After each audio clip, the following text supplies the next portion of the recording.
요셉을 노예로 팔아버린 형들이 세계에 재앙이 왔을 때에 먹을 것을 찾아서 애굽에 왔다가 요셉을 만나게 됩니다. 얼마나 두려웠겠습니까? 이제 우린 다 죽었구나.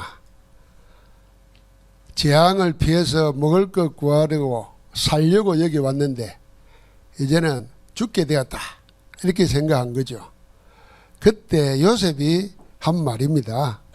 요셉이 하는 말이 당신들이 나를 판 것 때문에 근심하지도 말고 한탄하지도 말라. 하나님이 생명을 구원하시려고 당신들보다 나를 먼저 보내셨다. 그 먼저라는 말이 나옵니다. 오늘 먼저라는 말이 여러 번 나와요.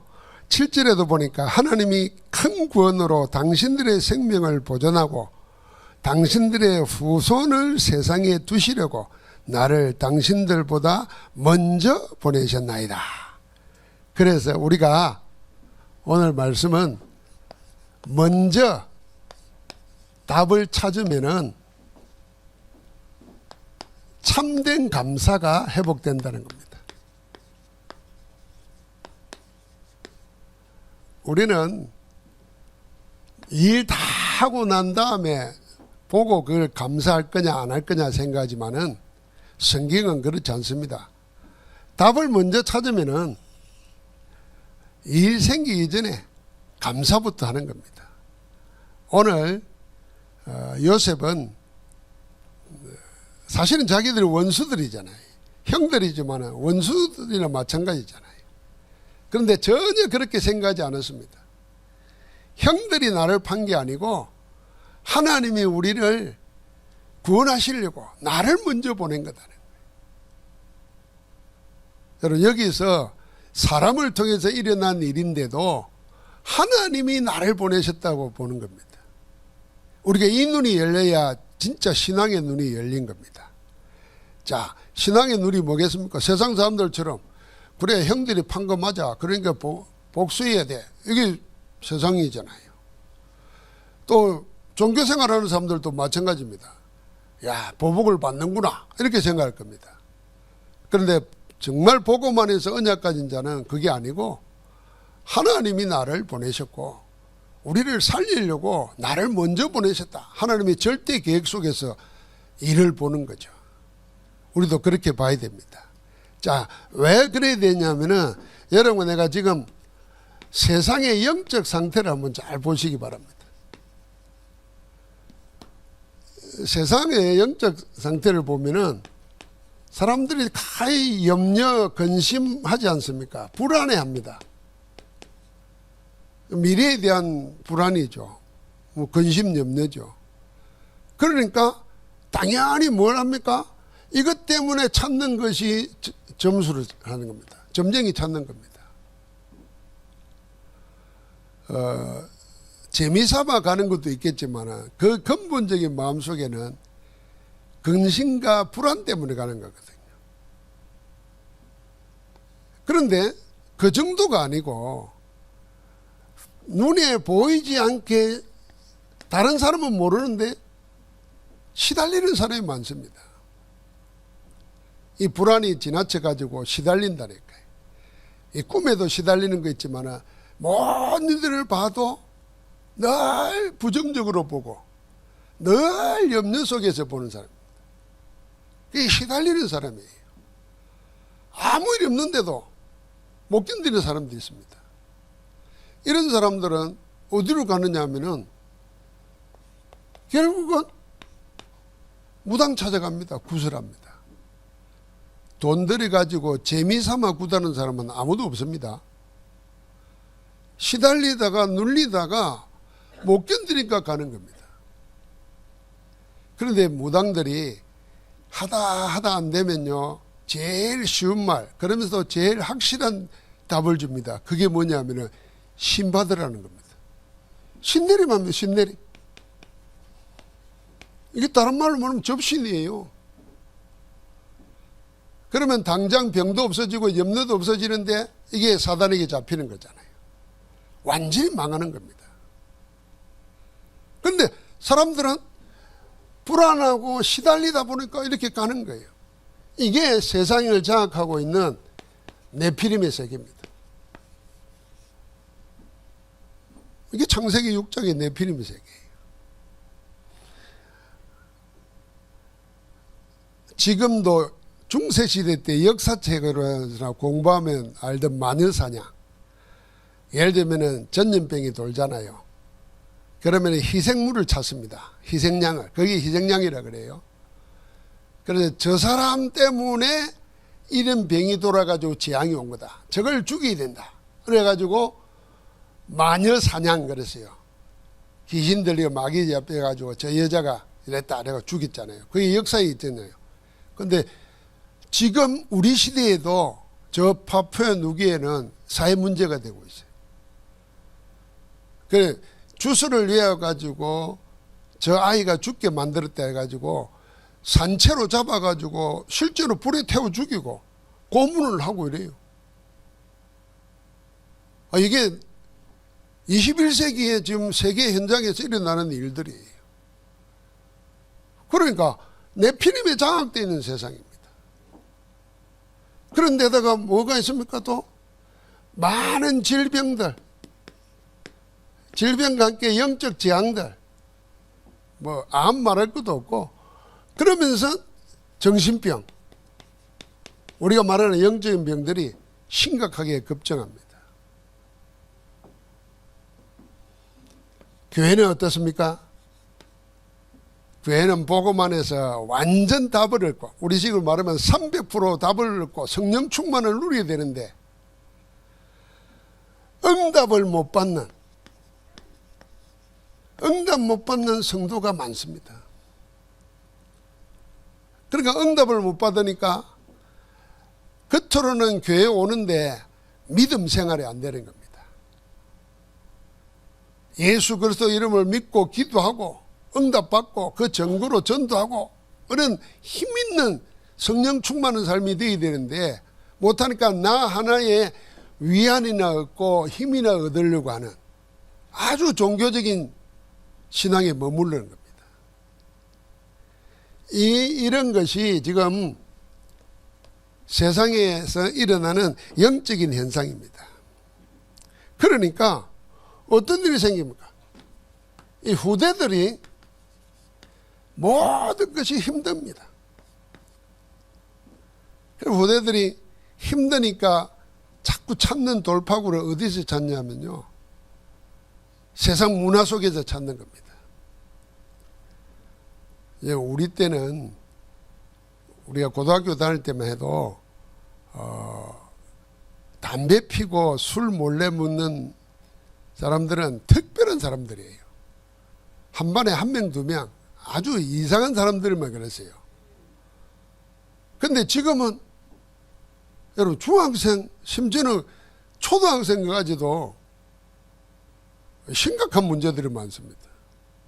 오죽하면은 정신병 약 먹는 아이들도 우울증 약 먹는 아이들도 그렇게 많다잖아요. 그러니까 후대들이 다 무너지고 있습니다. 이게 세상의 영적 상태고 현실인데 이럴 때에 우리는 뭘 해야 되겠느냐 하는 걸 생각을 해야 됩니다. 이럴 때 우리는 버리고 바꿀 것부터 제대로 정리하고 찾아야 됩니다. 뭘 버려야 되겠는가? 잘 알지 않습니까? 이미 복음 아닌 사단의 망대가 사람들 속에 각인, 뿌리, 체질되어 있습니다. 그러니까 뭡니까? 이게 아예 운명이 되어 있는 겁니다. 몰라요. 사단의 12가지 계략이 그대로 망대가 되어 있습니다. 망대가 되어 있다는 말은 각인, 뿌리, 체질화 되어 있다는 겁니다. 그 안에서 생각하고 그 안에서 행동한다는 겁니다. 그 어떻게 생각하고 어떻게 행동합니까? 그 창세기 3장, 6장, 11장이에요. 나 중심, 육신 중심, 세상 성공 중심. 좀 더 나아지면 그냥 우리 이거예요. 그게 나를 위한 건 줄 알았는데 알고 보니까 그게 네피림이라.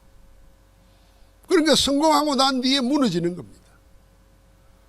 그러니까 모든 문화는 그렇게 속이고 넘어갑니다. 그게 창세기 사도행전 13장, 16장, 19장이에요. 무속, 점술, 우상숭배. 세상에 지금 우리는 목격하고 있지 않습니까? 대한민국을 움직이는 정치인들, 힘 있는 사람들이 무당 말을 듣고 산다는 거 아닙니까, 지금? 이해가 됩니까, 이거? 그러니까 생각하고 판단하는 게 전부 다 뭡니까? 보고만 아닌 다른 거. 그게 뭡니까? 사단의 망대 속에 묶여 있는 겁니다. 이것 버리게 되는 겁니다. 이것 버리고 뭘로 바꾸어야 되느냐? 하나님의 망대로 바꾸어야 됩니다. 빛의 망대로 바꾸어야 되는 거예요. 그 빛의 망대가 뭐겠습니까? 7 망대, 7 여정, 7 이정표. 하나님이 그리스도를 통해서 우리에게 주신 말씀, 언약. 그리고 그 언약 안에 포함되어 있는 하늘나라의 일, 그 영적인 축복을 우리의 것으로 만들어야 됩니다. 버리고 바꿔야 됩니다. 그때 우리 안에 무엇이 임하느냐면 주님께서 공생의 기간 동안에 했던 모든 메시지는 다 버리고 바꾸라는 건데, 그리고 하나를 이야기했습니다. 그게 뭡니까? 성삼위 하나님의 성령으로 충만하는 겁니다. 요한복음 14장 16장 26절 전부 다 성령을 우리 안에 보내겠다 그랬어요. 우리와 함께 있게 하겠다 그랬어요. 그걸 보혜사라 그랬어요. 우리를 보호하고 은혜 주시고 가르쳐서 인도한다는 겁니다.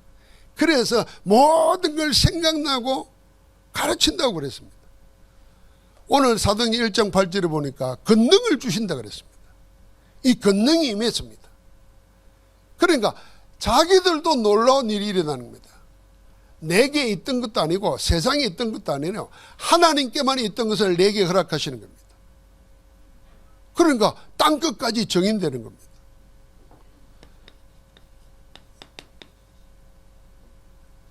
버리고 바꾸어야 되는 겁니다.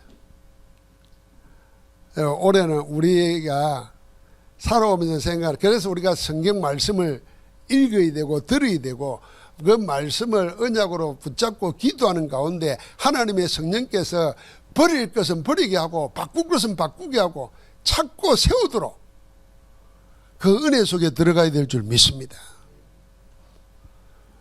이것 돼야만이 세상의 영적 상태를 이길 수도 있고 이 영적 상태에 빠진 자를 살릴 수도 있는 것입니다. 그뿐만 아닙니다. 여기에 모든 정인들이 나타납니다. 그 정인들의 대표 중에 한 사람이 요셉이다 그 말입니다. 뭐의 정인요? 이 바꾸고 버리고 바꾼, 그래서 하나님의 능력으로 역사 응답받은 정인 중에 한 사람으로 요셉을 보는 겁니다. 요셉에게 문제가 없었던 게 아닙니다. 근본적인 문제가 어디에서 있었냐? 가정에 있었습니다. 그게 창세기 37장 1절부터 11절입니다. 그 시대는 그랬으니까 자기 어머니 말고 다른 어머니에서 난, 세 사람의 어머니에서 난 형들이 10명이나 있었어요. 그런데 어쩐 일인지 그 형들은 단합되어 있고 자기는 늘 왕따 당해요. 또 왕따 당할 만한 짓을 또 했어요. 그 어려움 속에서 그걸 상처를 받은 게 아니라 그걸 통해서 하나님이 뭘 하시려고 하는 건 비전을 딱 찾은 겁니다. 문제 속에서 답을 찾은 겁니다. 아, 외롭고 힘들 때 하나님과 함께하는 가운데 하나님이 나를 통해서 하시려고 한 게 뭔가, 그게 꿈으로 나타났다니까. 그게 세계복음화라. 여러분, 우리나라도 훌륭한 집에서 훌륭한 사람이 놓은 게 아니잖아요. 다 부모들 보면은 저 시골 사람들, 없는 사람들 속에서 대통령 된 사람들 다 보십시오. 거의 그래요. 대통령 된 사람 중에서 서울대학 나온 사람은 윤석열 대통령밖에 없어요. 대통령이 고등학교 나온 사람도 있고 그것도 상고 나온 사람들도 있고 그래. 우리나라는 그런데 다른 나라는 또 어떻겠습니까? 그러니까 꼭 좋은 집안에서 훌륭한 사람이 나오는 게 아닙니다. 오히려 지극히 어려운 속에서도 그 속에서 그걸 상처가 아니고 거기서 답을 가진 자, 먼저 답을 찾은 자는 오히려 더 큰 응답을 받는 겁니다. 그 요셉이 그 정인입니다. 이 요셉에게 어떤 일이 생깁니까? 계속 애굽의 노예로 갑니다. 노예로 가는 정도가 아니라 나중에는 감옥에 갑니다. 이것 두 개도 사람이 보면은 다 그냥 포기해야 될 삶인데 먼저 답을 가지고 하나님이 함께하는 비밀을 가지고 있으니까 이게 전부 다 이 속에서 하나님이 주시는 응답을 받습니다. 그래서 노예 생활하면서 경제를 배우고 감옥에 들어가서 장관들을 통해서 정치를 배우고 왕궁의 일을 배웁니다. 남의 나라 노예가, 그것도 어린애가 왕궁에서 일어나는, 왕과 왕을 섬기는 신하들 사이에서 일어나는 일들을 볼 수도 없고 들을 수도 없습니다. 어디 들으나 보겠습니까? 그런데 하나님이 감옥 속에 들어가서 그들을 옥바르지 않고 도와주면서 그들이 자기의 고민을 이야기할 정도니까요. 그러니까 우리가 생각해야 됩니다. 우리가 먼저 다 가지고 있으면은 꼭 내 신분이 높고 낮으면 상관없습니다. 재산이 있고 없고 상관없습니다. 하나님이 예비된 자를 붙이시는 거죠. 이렇게 하나님 응답 속에 인도합니다. 드디어 어디로 갑니까? 왕궁에 가서 총리가 됩니다. 이게 뭡니까? 세계복음화의 길이었습니다. 요셉은 먼저 답을 가지고 감사를 고백하며 살았기 때문에 하나님의 모든 삶에 산증거를 주시는 겁니다. 그래서 우리는 우리의 현실에 대해서 낙심하고 불안해하고 염려할 거 하나도 없습니다. 오히려 그 속에서 뭐요? 하나님의 계획, 절대 계획을 찾아야 됩니다. 그걸 답을 가져야 됩니다. 먼저. 그럼 모든 일이 감사할 일로 바뀌는 겁니다. 이게 참 중요한 얘기예요. 우리의 현실 보고 현실에 묶입니다. 이 현실 속에서 하나님이 왜 일을 허락하셨을까? 하나님의 숨겨진 절대 계획을 발견할 때까지 기도하는 겁니다. 그걸 기도해야 돼요. 문제를 자꾸 해결하려고 기도하지 말고 이 속에 하나님이 꼭 하시고자 하는, 나를 통해서 하시고자 하는 게 뭡니까 말이에요. 그걸 찾아내는 거예요. 여러분 그거 찾으면은 여러분과 나에게 뭐가 왔냐? 하나님의 능력이 와 있다는 걸 알게 됩니다. 그래서 하나님이 하나님의 계획을 친히 이루신다는 걸 아는 겁니다. 그래서 바울은 이걸 알았던 거예요. 그래서 빌립보서 2장 13절은 그래서 어마어마한 그 신앙 고백입니다. 하나님께서 능력으로 내 안에 소원을 두고 자기 기쁘신 뜻을 위하여 능력으로 행하고 계신다 그랬어요. 내가 아니라 내 안에 계신 그리스도라고 그런 거예요. 우리가 이 하나님은 그렇게 사단은 절대 계획 발견 못하고 겉으로 놓는 거 그것 보게 만드는 겁니다. 염려하게 만들고 불안하게 만들고. 그러니까 자꾸 다른 거 의지하죠. 기독교인이 점치고 굳은 안 하지만 다른 거 한다니까 다른 거. 그리스도 붙잡아야 되는데 기도해야 되는데 다른 거 자꾸 한다니까. 그러니까 한 번도 하나님의 말씀이 살아있다는 걸 체험 못합니다. 그 말씀이 살아서 성취된다는 증거가 없어요. 그러니까 신앙생활을 뭘로 해야 되겠습니까? 습관적으로 하는 거예요. 아무 의미도 없이 하는 거예요. 그런 기쁨이 없죠 그냥. 사단은 신자를 이렇게 되게 만들려고 하는 겁니다. 이걸 우리는 박살을 내야 됩니다. 하나님의 언약은 반드시 성취되고 그 언약 안에 내가 있다는 걸 찾아 누려야 됩니다. 어떻게 해서 요셉은 이럴 수가 있었느냐? 그 이유가 있습니다. 그 이유가 뭐냐면요, 보는 눈이 달랐습니다. 모든 문제 보는 눈이 달랐고 사람 보는 눈이 달랐고 사건 보는 눈이 달랐습니다. 문제 보는 눈도 다르고 사건 보는 눈, 일 보는 눈도 달랐고 사람 보는 눈이 달랐습니다. 오늘 그 증거의 고백이 이겁니다. 형들 앞에 하는 겁니다. 나중에 형들이 자기 아버지 야곱이 죽고 나니까 또 여기 묶입니다. 염려 불안. 야, 아버지가 살아있을 때만에는 요셉이 복수를 안 했지만은 이제 아버지가 죽고 나니까 우리를 틀림없이 보복할 거다. 불안합니다. 나중에 요셉이 그런 형들을 보고 엉엉 울었습니다. 이게 슬퍼서 울으라기보다도 불쌍해서. 이렇게 영적인 답이 없으니까 내가 그렇게 이야기를 했는데도 못 알아듣고 계속 문제만 생기면 어디로 돌아갑니까? 염려, 불안, 근심 돌아가는 거예요. 요셉 우리를 죽일 거다 이러는 거예요. 그 요셉이 그 앞에서 말합니다. 형들이야, 염려하지 마십시오. 형님들 뿐만 아니라 형님들의 자손들까지도 내가 돌보겠습니다. 고백을 합니다. 그러니까 먼저 응답을 받으니까 먼저 답을 가지고 있으니까 모든 것을 보는 눈이 다른 겁니다. 여러분, 가면 갈수록요, 내가 뭘 어떻게 보느냐, 이게 전부라고 볼 수 있습니다. 그래서 우리는 눈에 보이는 대로 보지 말고 하나님의 복음의 안경을 끼고 하나님의 계획 속에서 모든 걸 봐야 됩니다. 사람도 그리 봐야 됩니다. 그러면 전부 다 귀합니다. 여러분, 전부 다 귀해요. 그러니까 하나님이 우리 서로를 그렇게 보고 기도할 때 하나님이 우리를 하나 되게 하시고 하나 되어서 기도하게 한다면 마가다락방에 모신 성령으로 역사하실 줄 믿습니다. 우리가 흩어져 있어도 시공간을 초월하는 전무후무한 응답이 빛의 역사로 우리에게 나타나는 겁니다. 그게 일곱 망대, 일곱 여정, 일곱 이정표 속에 하나님 우리에게 주신 언약입니다. 그러니까 내 눈을 열어주옵소서 그랬잖아요. 또 저 종의 눈을 열어 보게 하옵소서.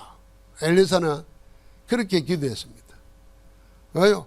그렇게 밑에 있는데도 보는 눈은 육신이라. 육의 것만 보여. 그 18만 5천 명의 아람 군대를 둘러싸고 있는 불말과 불병거는 못 봐. 그렇게 엘리사가 그렇게 종을 위해서 기도했습니다.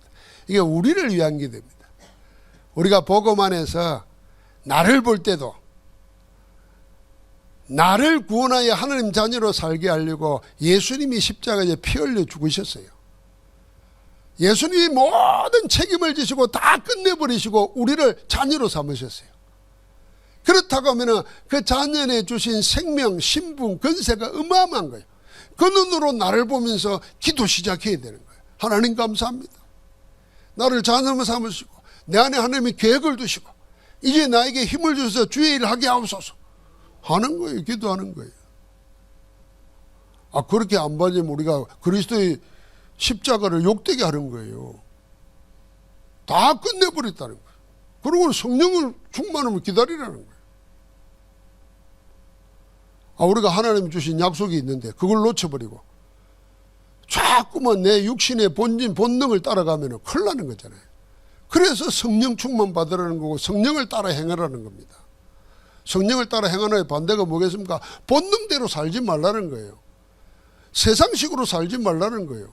보고 배운 대로 살지 말라는 거예요. 하나님의 것으로 살라는 줄 믿습니다. 그러니까 이 가운데서 이제 우리는 뭐 해야 되겠습니까? 우리는 모든 답을 어디서 찾아야 되느냐? 말씀 속에서 찾아야 됩니다. 이 답을 어디를 통해서 확인해야 됩니까? 문제 속에서 확인해야 됩니다. 그게 기도입니다. 그걸 어떻게 합니까? 그걸 증거를 정하는 겁니다. 그게 전도입니다. 이 답은 이미 와 있습니다. 예수 그리스도가 모든 문제의 해답이십니다. 그럼 이 답을 어디요? 말씀 속에서 확인하는 겁니다. 확인해야 돼요. 여러분, 그 성경 읽어야 돼요. 성경 많이 못 읽는 분들은 주일날로 메시지만이라도 다 못 보더라도 한 절이라도 내게 주시는 말씀이 있으면 그거 붙잡고 한 주간 동안 묵상해 보십시오. 한 주간 동안. 이게 잘 안 되는가 봐요. 내가 오늘 물었어요. 오늘 마태복음 18장 18절부터 20절을 지난 주간에 구역장, 구역다락방, 사역자들, 조장들 모아놓은 데서 이야기했어요. 매일 구역 다락방 모일 때마다 이거 읽으세요. 이거 읽어놓고 시작하세요. 그래서 거기에 나와 있는 말이 뭡니까? 두세 사람이 내 이름으로 모은 거기에 나도 그들 중에 있다 말하기 전에 뭔 말을 했냐면은 두세 사람이 합심하여 기도하면은 하늘에 계신 아버지께서 이루게 하시리라 그랬습니다. 두세 사람의 합심의 기도가 하늘을 움직입니다. 하느님 아버지를 움직이는 거예요. 그래서 그 위에 18절은 뭐라고 했습니까?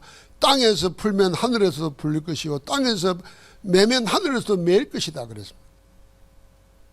그렇게 중요한 거예요. 우리가 그리스도 안에서 두 사람의 마음을 같이해서 기도하는 게 그 일이 내 집에서 지금 일어나는 거예요. 그 일이 지금 우리 모인 예배 시간에 일어나는 거예요. 할렐루야. 이걸 하는 겁니다. 이걸 하는 걸 보고 뭐라 그러면 우리가 전도하는 다락방이라는 거예요. 다락방이 5기초가 여기서 노는 겁니다. 이걸 어디까지요? 우리가 5천 종족에까지 참전도도 하는 겁니다.